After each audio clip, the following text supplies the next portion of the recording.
दोनों कर जोड़ कर याचना कर रहा, क्रोध कीजिए नहीं बस दया कीजिए।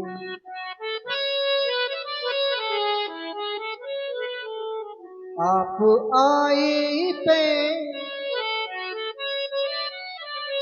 तो कली खिल गई,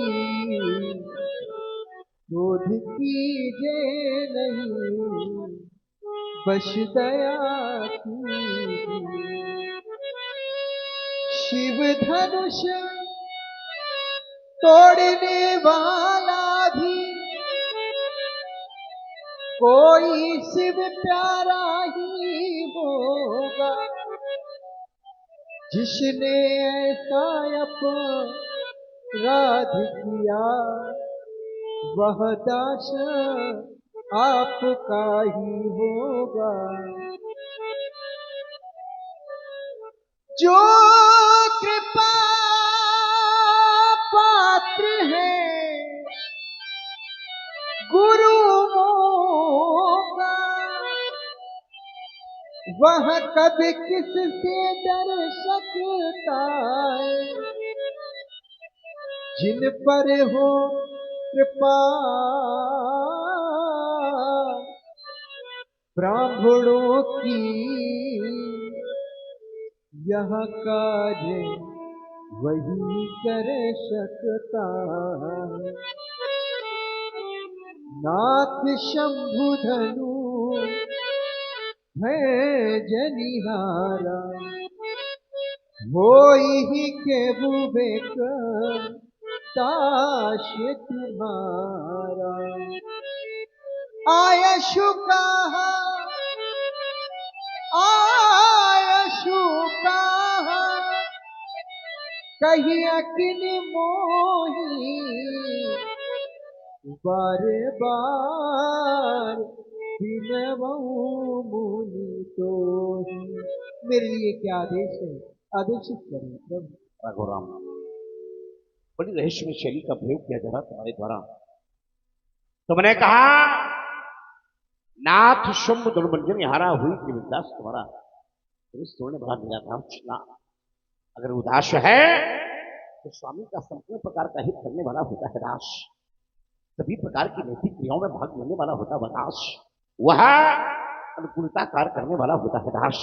परंतु कार्य क्या गया प्रतिकूलता का, कार्य क्या गया अनहित का, कार्य क्या गया नैतिकता का। श्री राघवेंद्र सुनने वाला मेरा दास शंभु ही ना, दास तो दास वह सेवक कहलाने के योग नहीं। सेवक सो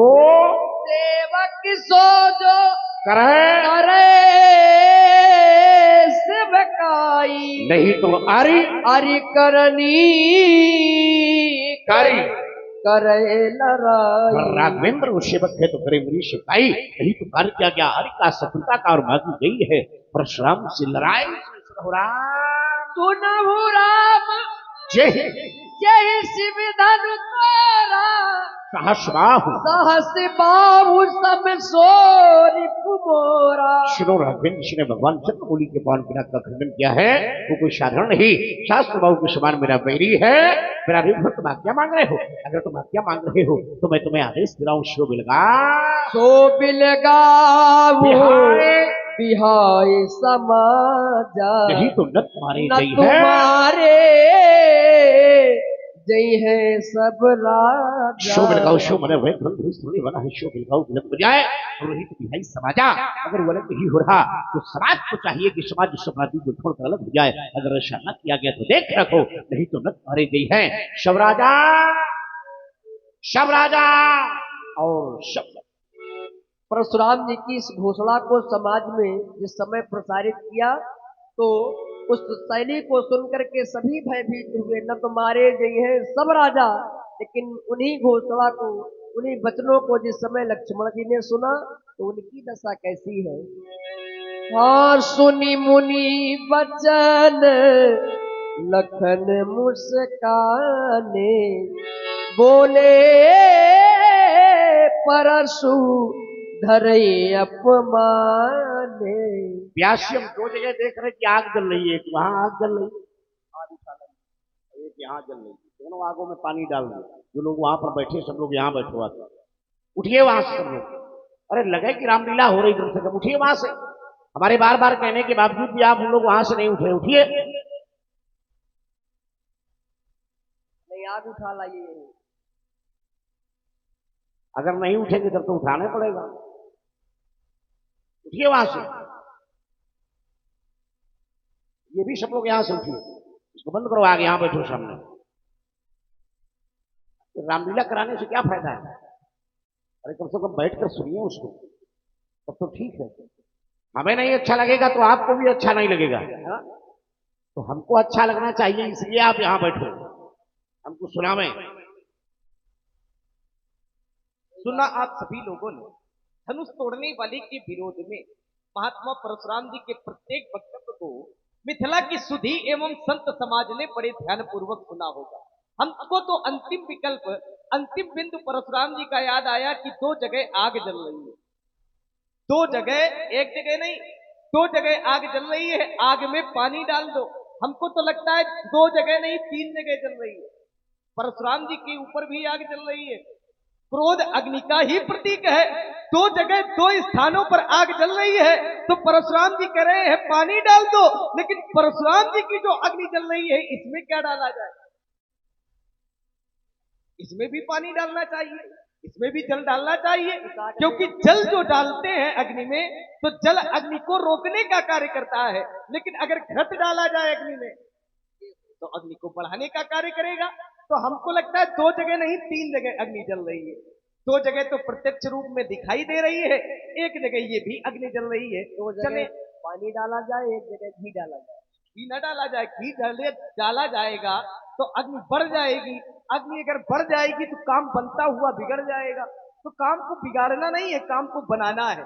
चले चलकर जब सत्संग करेंगे, मथानी चलेगी, तो मेरा विश्वास कहता है नवनीत निकलेगा। चलिए, महात्मा परशुराम जी के बिंदों को मैंने बड़े ध्यान से सुना और आप सभी लोगों ने भी सुना होगा। परशुराम जी ने कहा धनुष तोड़ने वाला हमारा शत्रु है। हमारे भैया ने बड़े सरल शब्दों से कहा, नाथ सम्मु धनु भंजन हारा, कोई है क्यों एक दास तुम्हारा, कोई आपके श्री चरणों का दास है। तो भैया के शब्द जो हैं परशुराम जी को अच्छे नहीं लगे। परशुराम जी ने कहा धनुष तोड़ने वाला दास थोड़ी है, दास तो छोड़ो, वो सेवक कहलाने के योग्य भी नहीं है। क्यों? क्योंकि सेवक सो जो करे सेवकाई, सेवक वो है जो सेवकाई वाला कार्य करे, सेवा करे। अगर सेवा नहीं कर रहा तो अरि करनी सो करे लड़ाई, अगर शत्रुवत कार्य किया है तो फिर लड़ाई करे। हमको तो लगता है धनुष तोड़ने वाले ने शत्रुता का कार्य नहीं किया, धनुष तोड़ने वाले ने सेवा का कार्य किया है। कैसे? जैसे गुरु सेवा पर आप अपने गुरु जी की सेवा पर अटक है, सजग है। गुरु जी का धनुष टूट गया, किसका धनुष टूटा भैया? भगवान शंकर जी का। और शंकर जी परशुराम जी के कौन है? गुरु है। तो गुरुदेव का धनुष टूट गया, तो गुरु सेवा पर आप जैसे खड़े हैं, ठीक उसी प्रकार से धनुष तोड़ने वाला भी गुरु सेवा पर खड़ा है। उसने भी गुरुदेव भगवान की आज्ञा का पालन किया है और गुरुदेव भगवान के कथनानुसार धनुष का खंडन किया है। तो हमको लगता है धनुष तोड़ने वाला शत्रुता का प्रतीक नहीं है, शत्रुव संबंध रखने वाला नहीं है। धनुष तोड़ने वाला तो सेवा करने वाला है, सेवक है। चलिए, परशुराम जी ने कहा सेवक नहीं है, वो तो शत्रु है। और शत्रु साधारण कोटि का नहीं है। शत्रु कैसा है? सुनो राम जय शिव धनु तोरा, साहस बाहु सम सो रिप मोरा। वो साधारण शत्रु नहीं है, सहस्त्राबाहु अर्जुन के बराबर का शत्रु है। अगर वह शत्रु इस समाज से अलग ना हुआ तो एक समाज के लिए भी घोषणा है। क्या घोषणा है? सो बिलगाऊ, धनुष तोड़ने वाला इस समाज से पृथक हो जाए, या बिहाई समाजा, या समाज धनुष तोड़ने वाले को छोड़ करके अलग हो जाए। अगर इन दोनों परिस्थितियों में धनुष तोड़ने वाला न मिला तो नत मारे जई हैं सब राजा, सभी राजा मारे जाएंगे, सभी राजा दंडित किए जाएंगे। परशुराम जी धनुष तोड़ने वाले को जानना चाहते हैं, धनुष तोड़ने वाले की खोज करना चाहते हैं, जानकारी करना चाहते हैं, लेकिन जानकारी कोई दे नहीं रहा है। संसार में कई ऐसी समस्याएं हुई या कई ऐसी समस्याएं आई जिनकी जानकारी की गई, लेकिन जानकारी का प्रकार अलग अलग रहा। जानकारी का प्रकार ये नहीं रहा, जानकारी का प्रकार अलग रहा। एक बार धरती पर समस्या आई, धरती त्राईमाम करने लगी, पापों से भर गई है धरती। ये धरती स्वयं कहने लगी कि अगर और अत्याचार बढ़ गया तो मैं पाताल लोक में चली जाऊंगी। एक बार धरती ने गाय का रूप धारण किया और सभी ब्राह्मणों के साथ में भगवान के पास पहुंची, भगवान शंकर के पास सभी पहुंचे। भगवान शंकर से कहा रक्षा करो रक्षा करो। तो भगवान ने कहा इस रक्षा करने वाले केवल एक है नारायण, वही रक्षा कर सकते हैं। बोले ये भगवान मिलेंगे कहाँ? बोले कहीं जाने की आवश्यकता थोड़ी है, परमात्मा तो हर जगह पर है, प्रत्येक स्थान पर है, हरि व्यापक सर्वत्र समाना। बोले है तो समान रूप से सभी जगह पर, लेकिन मिलेंगे कैसे? तो कहा प्रेम से प्रकट हो मैं जाना। समस्या आई कि भगवान कैसे मिलेंगे, तो भगवान शंकर ने बताया कि प्रेम से प्रकट हो मैं जाना, भगवान प्रेम से मिलेंगे। एक बार और समस्या आ गई, विश्वामित्र जी के पास समस्या आई। विश्वामित्र जी का यज्ञ निशाचर होने नहीं दे रहे थे, और जब निशाचर होने नहीं दे रहे थे और विश्वामित्र जी को यज्ञ करना था, उनके पास एक समस्या थी। तो समस्या का विश्वामित्र जी ने भी समाधान कैसे किया? तब मुनिवर मन कीन विचारा, विचार के माध्यम से प्रभु अवतरेऊ धरणी मई भारा। विश्वामित्र जी के पास समस्या आई तो विश्वामित्र जी ने भी समाधान कैसे किया? विचार के माध्यम से। एक बार और समस्या आ गई, कहीं और जाने की आवश्यकता नहीं है, परशुराम जी के गुरु बाबा के पास समस्या आ गई, भगवान शंकर के पास समस्या आ गई। भगवान शंकर ने भी अपनी समस्या का समाधान किया। तब शंकर देख्यू धरि ध्याना, सती जो कीन चरित सब जाना। कैसे जाना? ध्यान के माध्यम से जाना। विश्वामित्र जी ने विचार के माध्यम से जाना। परमात्मा कैसे मिलेंगे? तो कहा प्रेम से मिलेंगे, प्रेम से जाना। प्रेम से जाना गया, ध्यान से जाना गया, विचार से जाना गया। लेकिन ये कौन जानकारी का प्रकार है जिसमें मार काट करके जाना जाए, मार करके जाना जाए? सो बिलगाऊ बिहाई समाजा, न तुम्हारे जई है सब राजा। सभी को मार देने से क्या जानकारी हो सकती है? हमको तो लगता है जिनको आप मार रहे हो ये निर्दोषी है, इनका कोई दोष नहीं है। क्यों दोष नहीं है? कार्य को करवाने वाला कौन है? कार्य किसने करवाया? राजा जनक। राजा जनक अगर प्रण न करता तो शायद धनुष का खंडन न होता। कार्य को करवाने वाला राजा जनक, कार्य का कारण बनी सीता, कार्य को करने वाला धनुष खंडनहार।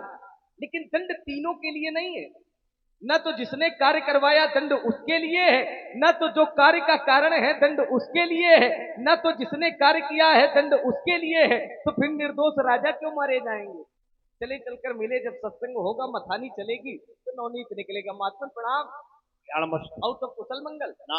बिल्कुल नहीं, भगवान न करे इससे ज्यादा अकुशलता ना आवे जीवन, इससे ज्यादा दुख आपके अंदर व्याप्त ना हो और सुखी हो जाओ। हमको लगता है ये धनुष टूट गया इसलिए क्रोध है, ये तो एक टूटा है, आप क्रोध कर रहे हो। जब हम छोटे थे ना लड़काई की अवस्था में, तब एक नहीं बहुत तोड़ी, बहु धनु ही तोड़ी लड़काई, तब कबहून असदिश। एक शब्द है अस और एक है कस। अस माने ऐसा और कस माने कैसा। जैसा क्रोध आज आपके द्वारा किया जा रहा है, ऐसा क्रोध इसके पहले नहीं किया गया। तो महात्मन, क्या इस धनुष के प्रति आपकी ममता, अगर ममता है तो यही धनु पर ममता के हेतु, इसका हेतु क्या है? पूछपाछ प्रातः स्मरणीय परम श्रद्धे व्यक्त करें। राजकुमार लक्ष्मण ने प्रतिबद्धता पूर्वक अपनी प्रस्तुति को रखा। देखो, मैं विचार करने लगा कि संसार में कोई ऐसा स्थान नहीं बचा है जहां पर राजनीति का प्रवेश न हो गया हो। थोड़ी देर पहले हमने राजा जनक से पूछा कि भीड़ का कारण क्या है, तो जड़ जनक धनुष के तोड़ा, धनुष तोड़ने वाला कौन? तो अतिडर उतर देत नपना ही कुटिल भूप हर्षे बनवाही। राजा जनक डर गया और डर के वशीभूत होने के कारण कोई उत्तर प्रस्तुत नहीं कर रहा। इसका भैया राम खड़ा हो गया, तो बड़ी राजनीति। कहने लगा नाथ शंभु धनुभंजनी हारा और होशी केऊ एक दास तुम्हारा। महाराज, धनुष तोड़ने वाला कोई आपका दास है, आयशु हमारे लिए क्या क्या? तो हमने कहा राम, अगर तुम आज्ञा मांग रहे हो तो मैं तुम्हें आदेश दे रहा हूं सुनो राम जय शिव धनु तोरा, सास बाऊ सब शोरे पोरा, शो बिलगाऊ बिहाई समाजा, और नहीं तो नत मारे गई है सब। शो बिलगाऊ, शो माने वह, ये जो शो शब्द है एक वचन करता है, शो माने वह कौन धनुष तोड़ने वाला है, शो एक। बिलगाऊ बिलग हो जाए, कहां से, अगर समाज में बैठा है तो समाज से अलग हो जाए, घोषणा है। नहीं तो बिहाई समाजा, अगर वो समाज से अलग नहीं हो रहा तो समाज को आज उस अपराधी को छोड़कर अपने से अलग हो जाए। और अगर ऐसा न किया गया तब हमारी स्पष्टीकरण की घोषणा है, नहीं तो नत मारे गई है साहब। अच्छा, आपने भागने का रास्ता भी दिया, जो कोई भाग जाए वो भाग जाए, भागो या मरो, तो ही बात है। जिसको भागना हो वो भाग जाए और जिसको मरना हो वो बैठा रहे। अब लक्ष्मण कह रहा है, बोले महाराज राजा क्यों मारे जाएंगे? अच्छा, राजाओं को मारने की परशुराम की घोषणा है, लेकिन राजकुमारों को मारने की तो नहीं है। ध्यान देना, लक्ष्मण को मारने की परशुराम की घोषणा नहीं है, राम को मारने की परशुराम की घोषणा नहीं है। परशुराम की जो घोषणा है वो राजाओं को मारने की परशुराम की घोषणा है। तो जिसको मारने की परशुराम की घोषणा है वो परशुराम का विरोध होता है, अच्छी बात है। तो भाई ये जबरदस्ती मल्ला मचा रहे हैं भाई। जिसको मारने की परशुराम की घोषणा है वो है राजा। राजाओं ने परशुराम का विरोध नहीं किया। यहां का राजा जिसने ये कार्य करवाया है उसने परशुराम का विरोध नहीं किया। ये जितने भी नेपाल बैठे इन्होंने परशुराम का विरोध नहीं किया। चलो राजा विरोध ना करे, कुछ बड़े लोग विरोध करें। तुम्हारे गुरु बाबा विश्वामित्र को विरोध करना चाहिए, उन्होंने विरोध नहीं किया। तुम्हारा भैया राम, उसको विरोध करना चाहिए, वो तुमसे बड़ा है, उसने विरोध नहीं किया। जिसका बड़ा भाई राम परशुराम के सामने हाथ जोड़ करके निवेदित कर रहा हो, उसका दूसरा भाई लक्ष्मण परशुराम के सामने व्यंगात्मक शैली और ताल ठोक रहा हो, ये बताओ है राजनीति नहीं?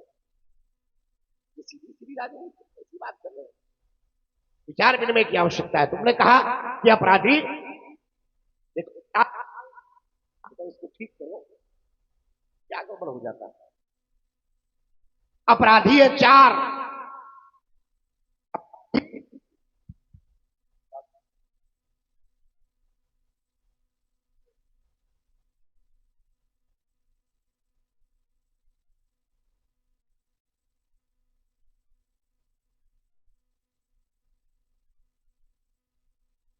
तो अपराधी है 4।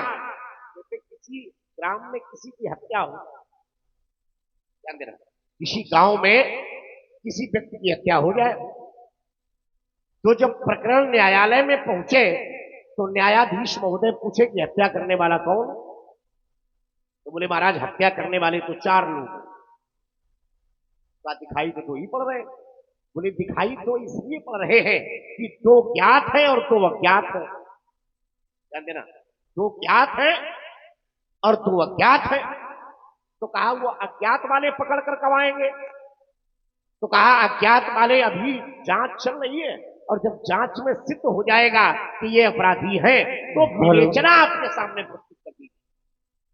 ठीक वही नियम यहां भी अपराधी 4। राजा जनक ये ज्ञात है, जिसने स्वयंवर आयोजित करवाया है, जिसने धनुष तोड़वाया है, राजा जनक की अपराधी ये ज्ञात है। और अज्ञात कौन है? अज्ञात है धनुष तोड़ने वाला, अज्ञात है जिसने धनुष तोड़वाने की सहमति दी है। 2 अज्ञात है और 2 ज्ञात है। राजा जनक ज्ञात है और ये समाज ज्ञात है। समाज जिसने धनुष तोड़ने वाले को अपराधी को शरण दिया है ये ज्ञात। तो जब तक वो अज्ञात वाले हमारे समक्ष नहीं आ जाएंगे, जब तक वो अज्ञात वाले व्यक्तित्व परशुराम के सामने नहीं आ जाएंगे, तब तक हम उनको छोड़ने वाले तो पूरी सारणी है, सबको बांध कर खड़े हैं, है ना। अब लक्ष्मण कह रहा है बहुत ही तोड़ी लड़काई कपौना असरिश कीन गुसाई। लक्ष्मण कह रहा मैंने बचपन में बहुत सी धरिया तोड़ी, बहुत अच्छा काम किया, लेकिन एक शब्द आया है असरिश। लक्ष्मण कह रहा मैंने बचपन में बहुत सी दुनिया तोड़ी, लेकिन आपके द्वारा ऐसा क्रोध नहीं किया गया जैसा आज किया जा रहा। लक्ष्मण, जैसा आज का है वैसा पहले कभी सीता भी नहीं था, इसलिए जैसा क्रोध और जैसा विरोध आज परशुराम के द्वारा किया जा रहा है, इससे पहले ऐसा क्रोध और विरोध कभी नहीं किया। उसने कहा कोई ममता है? कोई ममता नहीं, हमें तो आस्था है। ममता दो प्रकार की होती है, एक सांसारिक ममता, एक पारमार्थिक ममता। संसार में प्रयोग होने वाली ममता विकार युक्त है, संसार में प्रयोग होने वाली ममता वासना युक्त है, और वही ममता एक भक्त अपने परमात्मा से करता है तो वासना समाप्त होकर के वह ममता उपासना में परिवर्तित होती है। विचार, भगवान शंकर का धनुष टूटा है, भगवान शंकर और मैया पार्वती श्रद्धा और विश्वास का रूप है। भवानी शंकरो वंदे श्रद्धा विश्वास रूपणो। तो जब भगवान शंकर और मैया पार्वती के प्रति परशुराम को श्रद्धा और विश्वास है, तो फिर धनुष्य ममता होने वाली यही है। बेटा, हमें तो आस्था है, हमें विश्वास है, हमें प्रेम है, हमें नैतिकता है, हमें लगन है, हमें अनुराग है, लेकिन ममता जैसा कोई शब्द हमारे शब्दकोश में नहीं है। इसलिए वे न बालक काल वश बोलत देन सवार धनुषम प्रप्रारुथल विदित। चलिए महाराज, जहां से आपने अपनी वाणी को विराम लगाया है, मैं अपनी द्वितीय श्रृंखला की वाणी का वहीं से शुभारंभ कर रहा हूं। आपने कहा रे न बालक काल बस बोलत